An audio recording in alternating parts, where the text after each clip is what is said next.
Welcome back. We are going to start the last session this morning with the speaker Carmen Boado.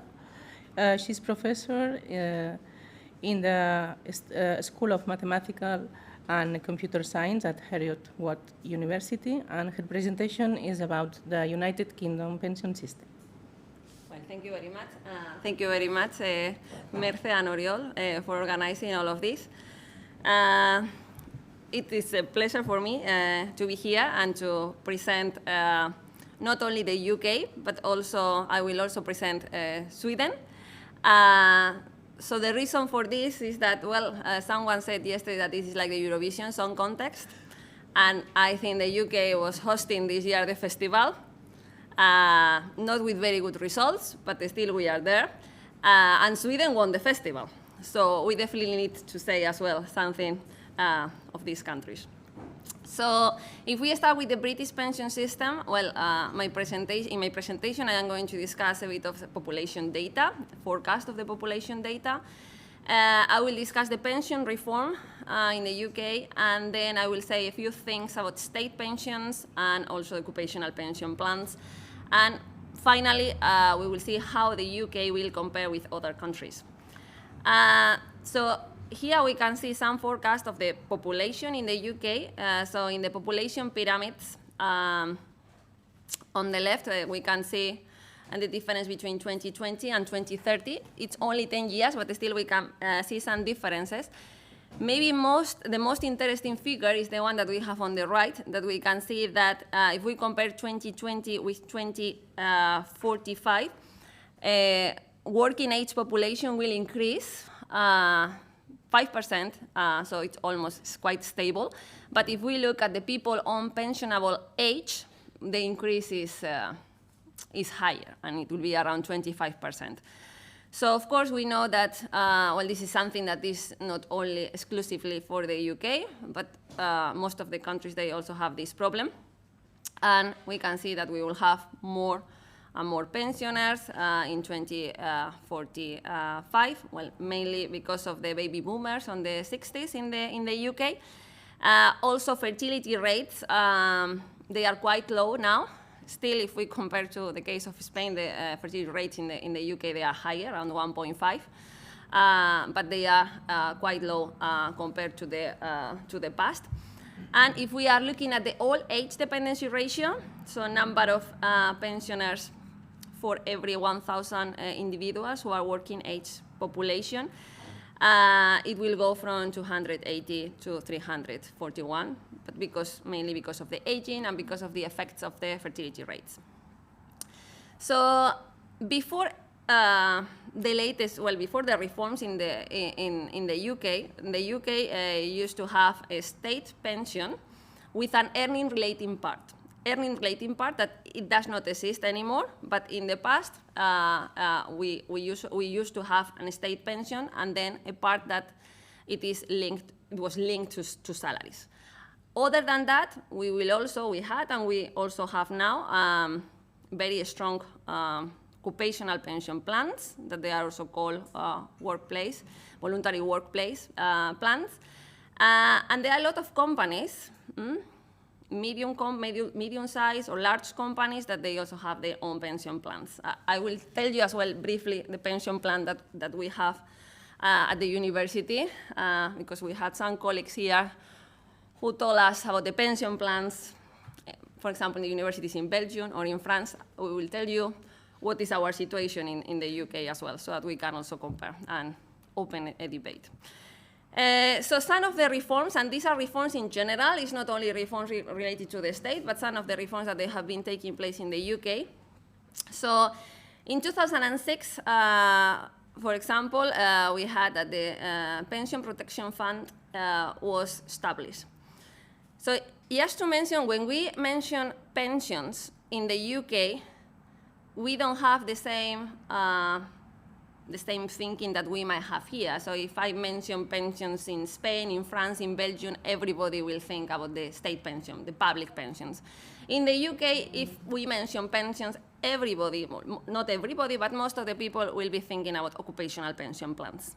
And I will tell you why. You will see the values of the state pensions and what is the occupational plans that we have so that you can have an idea. So this is very, very different to what we have been discussing so far, that everybody was thinking more on public pensions. But here, as soon as we mention pensions, everybody is just thinking about the occupational pension plans.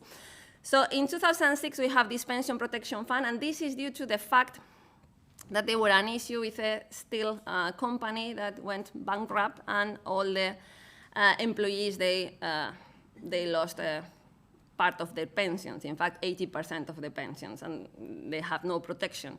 So after that, they started with this pension protection fund in order to cover possible bankrupt in the future of a company, and this will mean that the employees will end up with no pensions, no occupational pension plans. So this pension protection fund is funded because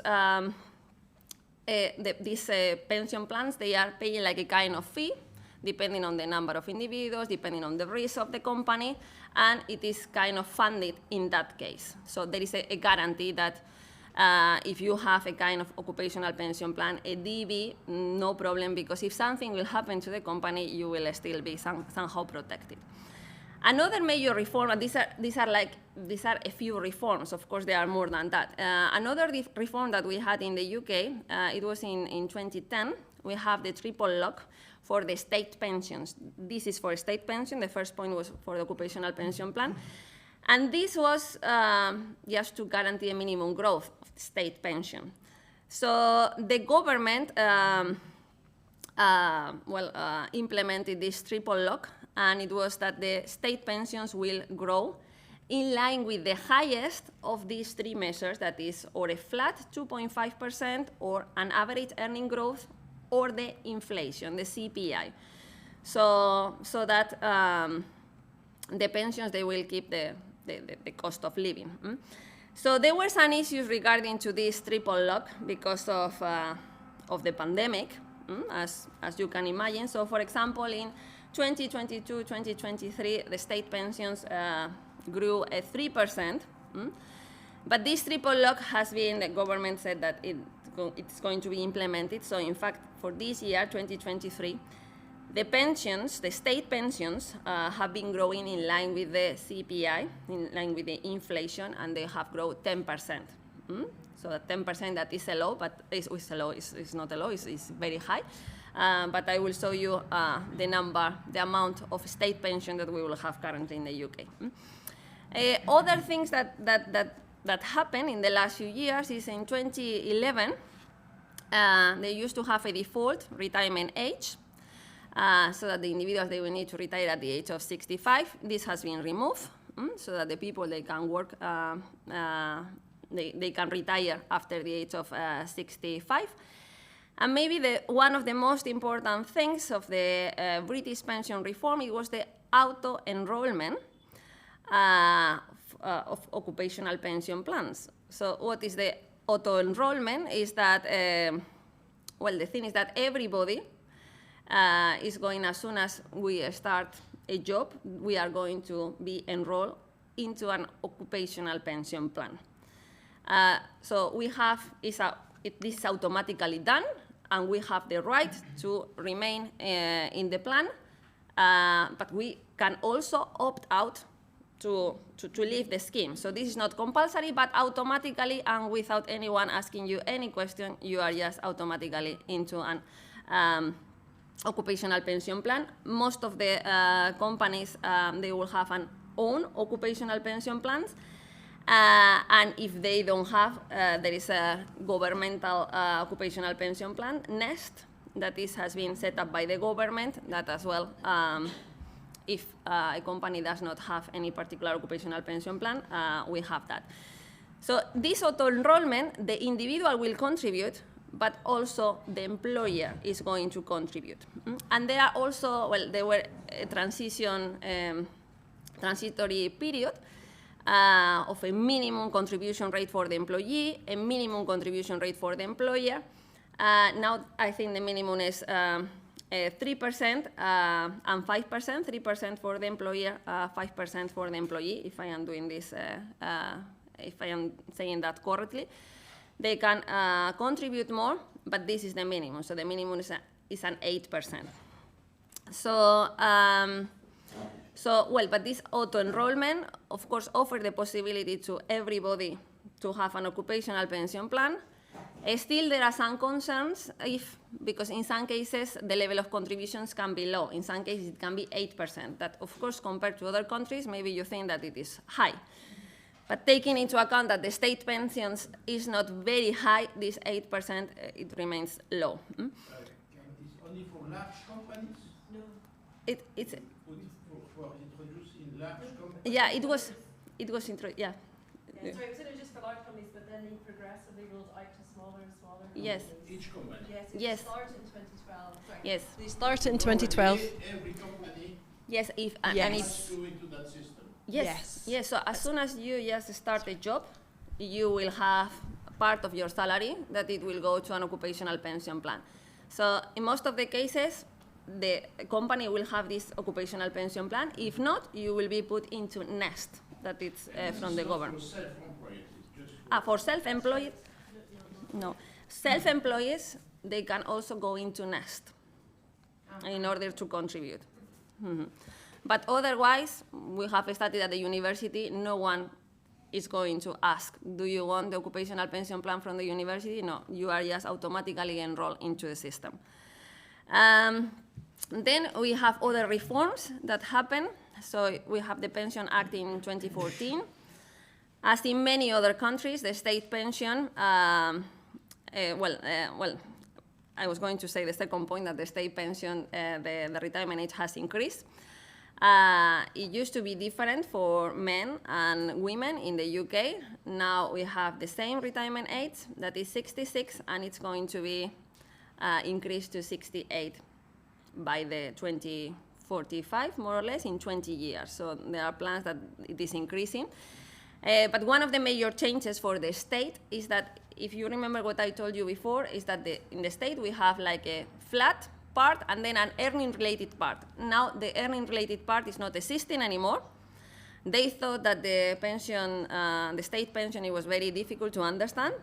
So they just, we just had like a flat rate for everybody. So everybody who has been contributing for full 35 years, that it's low if we compare with other countries to have full pension, we will have this flat rate that I will give you the value in the next slide, but it's around £200 per week. That is not a lot. But if you have been contributing in the UK for 35 years, you will have access to this state pension that is a flat pension. So this was one change, that instead of having this earning-related part, the earning-related part has been eliminated, and now there is this state pension that is flat for everybody. We have increased in the retirement age, and also, there are other questions regarding to the governance and administration of the occupational pension plans. Also, another thing that we had in 2015 is that those who had money in a DC scheme, they can just withdraw the pension from the age 55. Well, it was 55 before. Now it's going to be increased to the age 57, if I remember correctly.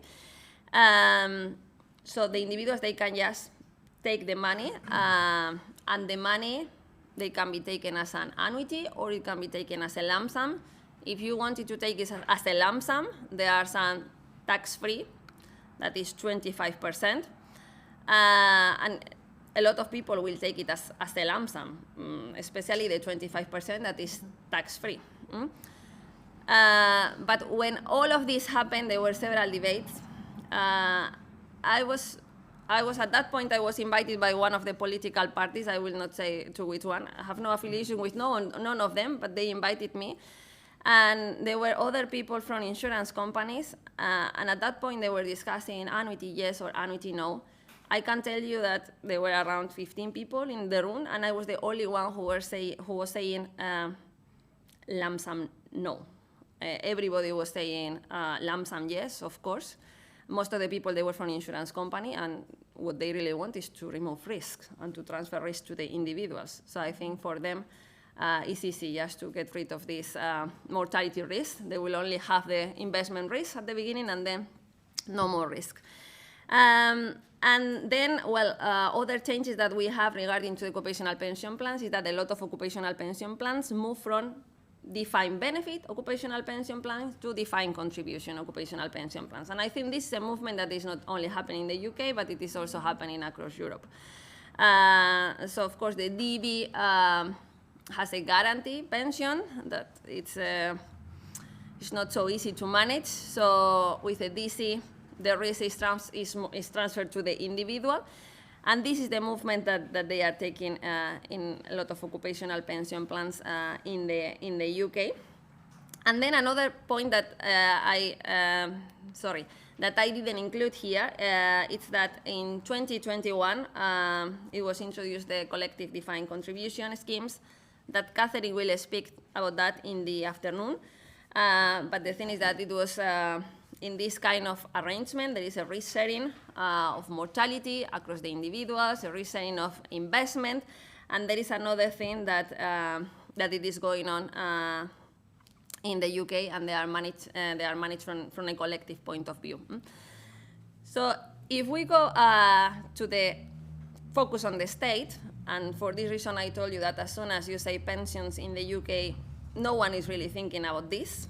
About the state. Well, the state, the amount of the money that you will receive if you contribute for full 35 years is £203.85 per week.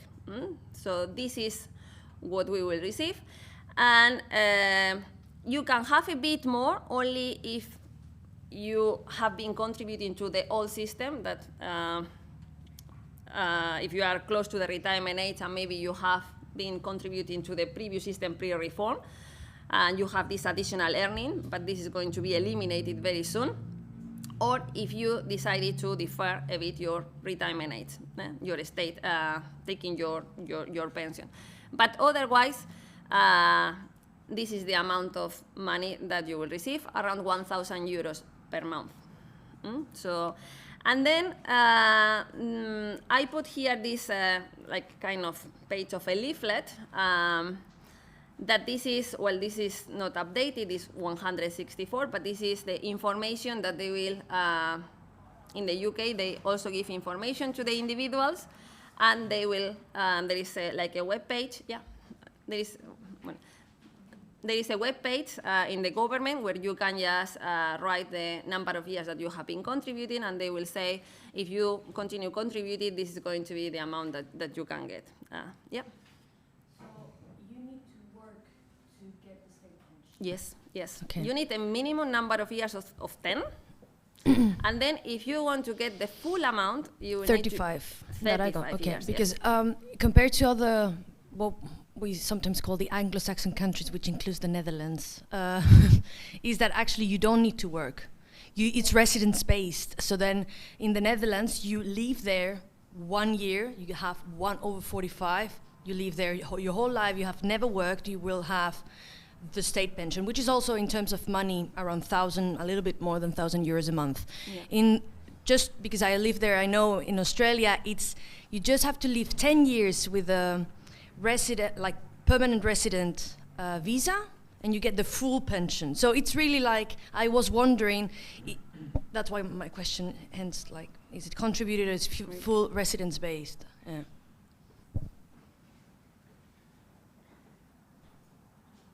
So you do need to do the 35 years, but if you're, say, unemployed and you're receiving unemployment benefits, so this is kind of the mistake that there's a sort of notional, not actual contribution, but notional credit for you. So this is a problem with, say, women who left the workforce to look after children and didn't register for unemployment benefit, that they then have lost out on years of accumulating this national insurance contribution, and you can actually make up the you can actually pay additional money to the state to make up these years, but again, low levels of awareness of this sort of thing, so they don't necessarily get it or understand what they're losing out on if you don't pay this.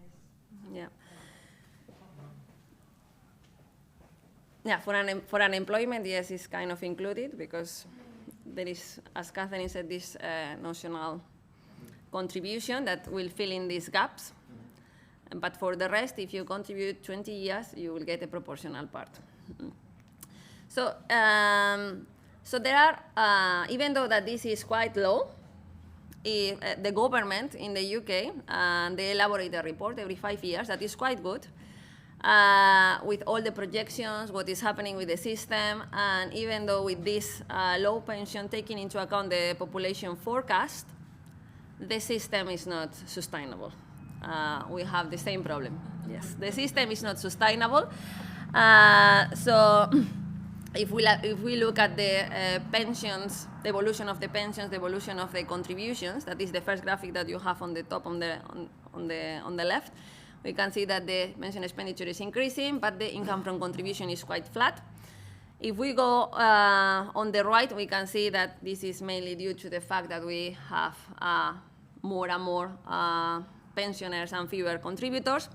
And then if we are looking at the last graphic that we have here, is the factors that they are driving these increases in pension expenditure is mainly the aging, the demographic effect, but also this triple lock, this indexation of pensions that I told you, this the highest of the 2.5, the earning growth or the inflation growth. So this is also perturbating the finances of the system quite a lot. Yes, Abraham? It is not sustainable from a contributory point of view. I mean, present value of pensions will be higher than contributions. Yes, yes. So it means it's being or will be financed by general taxation. Well, we don't know. This is just showing projections in the future, and if we look at the projections, we can see that the system is not sustainable. Now, what the government is doing, the government is increasing the retirement age, and these are reports that they are produced every 5 years. And in the report, because this is not sustainable, they will say, okay, in order to make this sustainable in the next, because these are projections on a very long-term horizon, we will need, one measure that we might take is to increase contributions. I am not saying that they will do that, but if we want the system to be sustainable, if we look at the graphic that we have on the left now, the contribution rate, instead of being the 21% that we have now, it will need to be 33% by 2085. I am not saying, this is to give an idea to the individuals how bad the system is or how good the system is. We also have 31.2 because they do that, in principle they do that, they produce this report every 5 years. But if we look at this green line, this is based on projections in 2018, so that they also incorporate just to raise awareness that in 2 years the situation has even worse. Well, the situation is even worse from 31 to 33, but still the time horizon is very long. And also, and very interesting is what we have on the left. That is what happened, for example, if the triple lock does not exist. So if the triple lock does not exist, the contribution rate still will need to increase, but it will not need to increase much, up to 25%. So we can see that this indexation of pensions is really making the system to go onto the problems with the financial sustainability. Yeah. What do you mean to leave the triple lock? No indexation at all of the pensions? Indexation, but maybe to inflation. But now Oh, what to we inflation. have, yes, Okay. inflation. Yes. Yes, just inflation. But what we, yes, one the lock. But the problem with the lock is that it's the highest of these three. This is the problem with the lock. Yes, it's the maximum. Yes. But when you say we drop the triple lock, but some kind of indexation Yes, must... of course. Otherwise, we'll end up, yes, just to keep the prices. Yes. Yes. And in general, because we didn't talk about that in earlier presentations, but are contributions capped or not? The amount of money that Is contributed. Is it capped to certain amount of salary? I think there is a threshold. I cannot remember the number. There is a threshold, yeah. Yeah, so in the UK you pay what are called national insurance contributions. So I think Yes. there's some previous idea, the National Insurance Fund, and you pay those contributions between what's called a lower earnings limit and a upper higher. earnings limit, and you only pay contributions if your salary is between those two limits and you don't pay above that. Yes. In France? Are contributions capped in France? Yes, I think in most of the countries this is the. Is there not in Belgium? Not in Belgium. Not in Belgium. They are capped in Spain.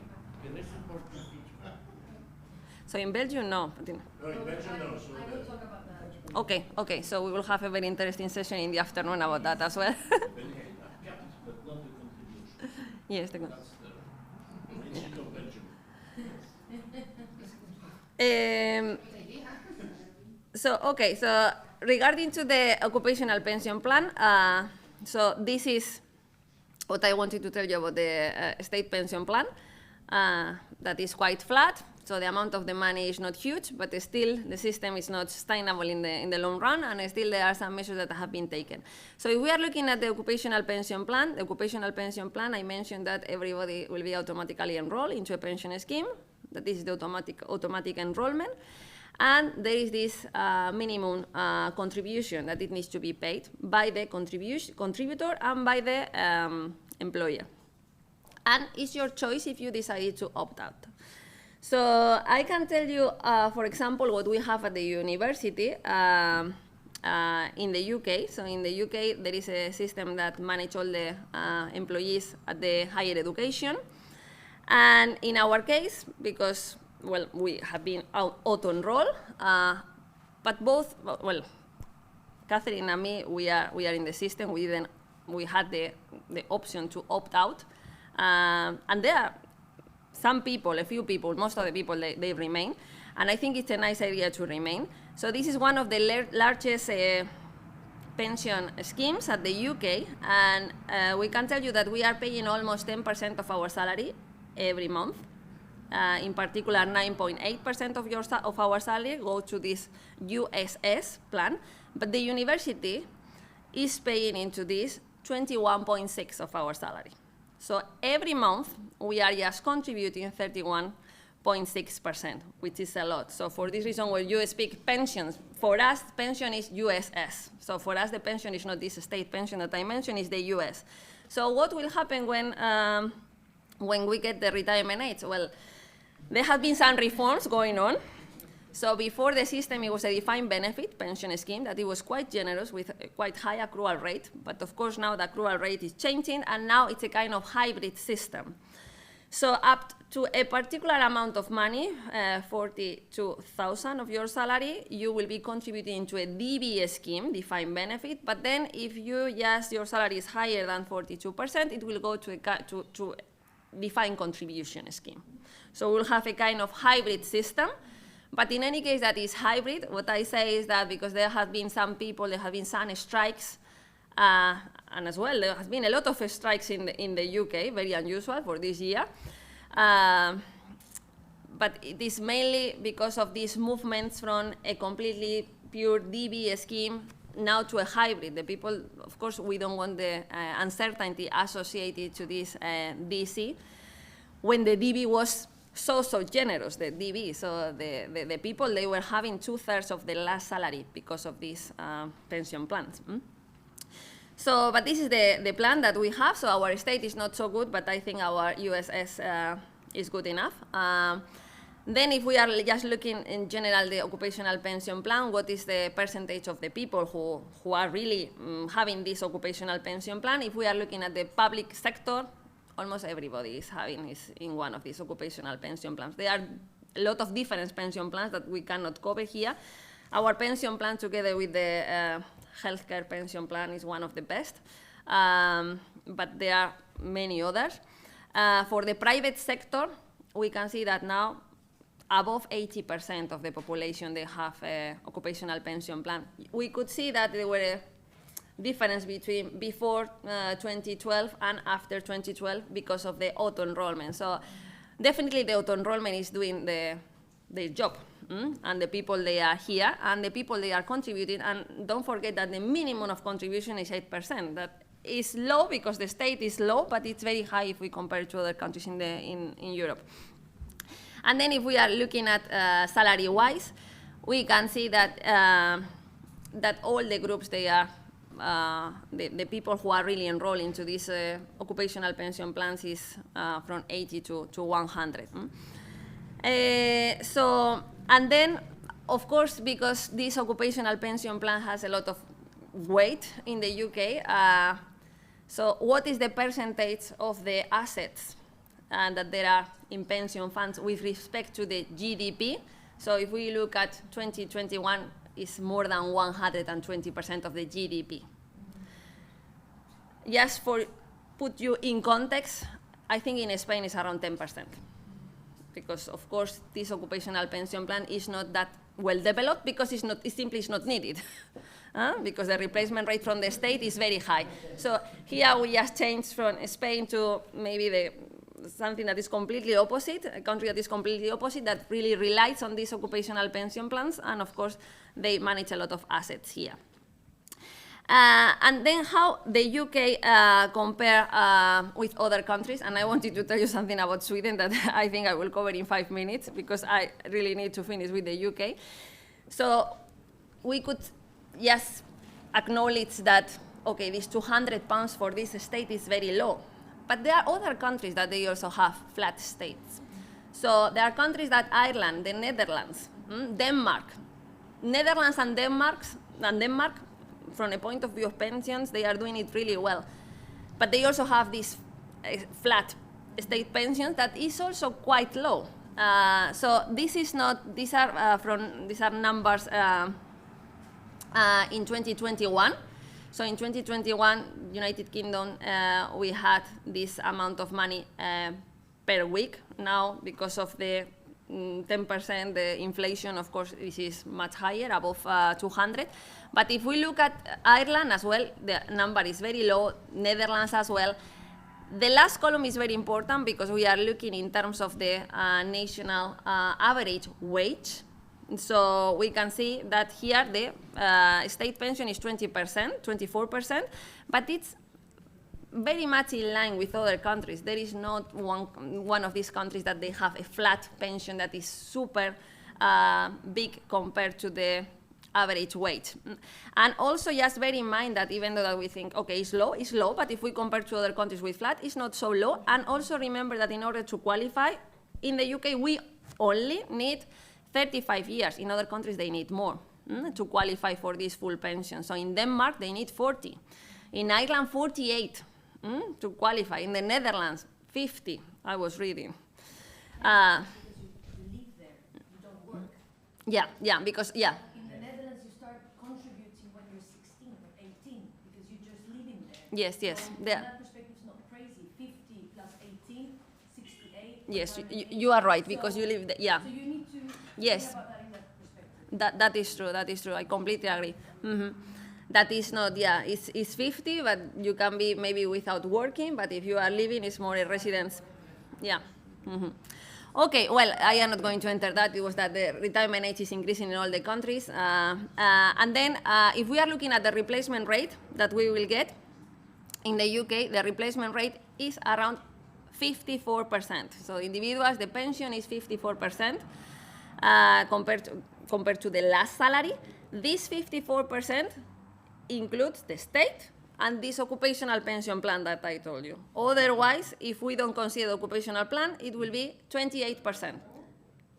For this reason, and let me just go back, where is it? Let me go back to this graphic. When we were looking at the, oh, sorry.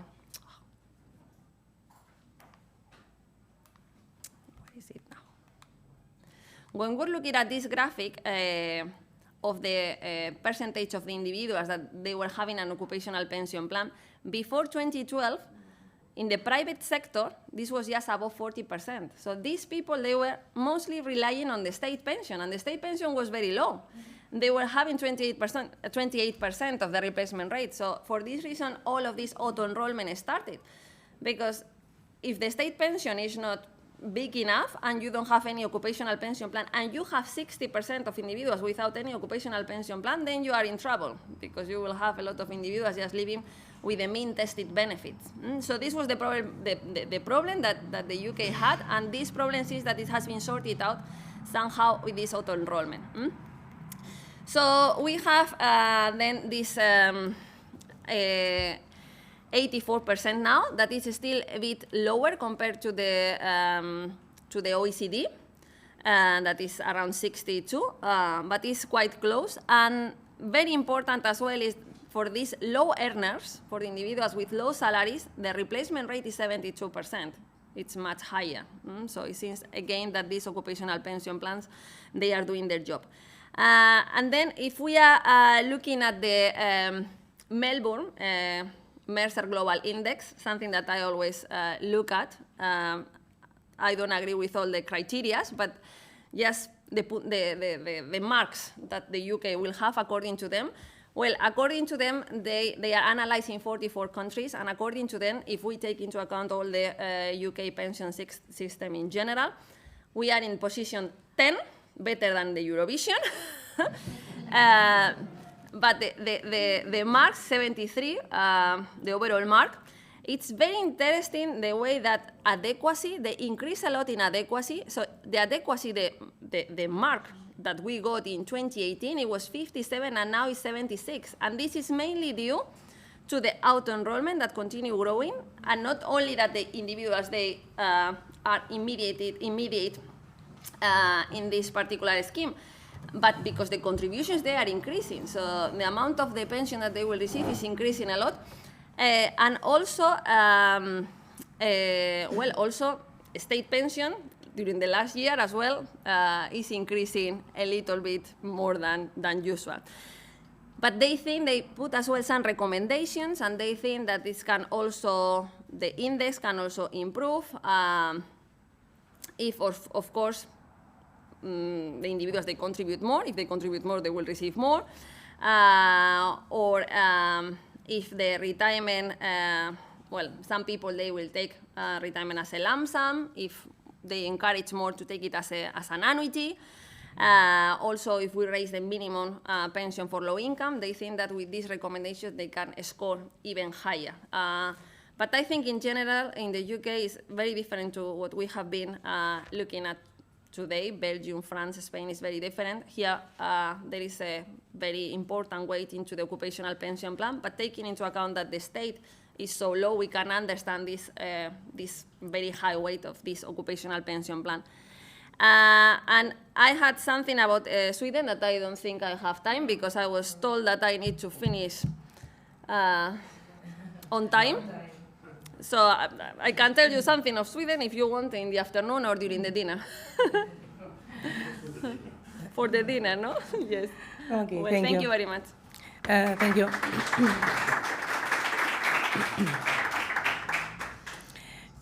Okay, thank you, Carmen. With this presentation, we have finished the morning sessions. Now we have some free time.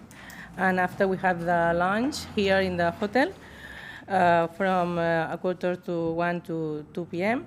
And we want to remember you that the afternoon sessions will take on in another place, not here in the hotel. We are going to the historic building of the University of Barcelona. You have the address in the program, but it's not far from here. It's just 5 or 10 minutes walking. And the sessions begins at 2:30. But we will meet here in the hall at 2 p.m. to walk to there. Okay? Thank you very much.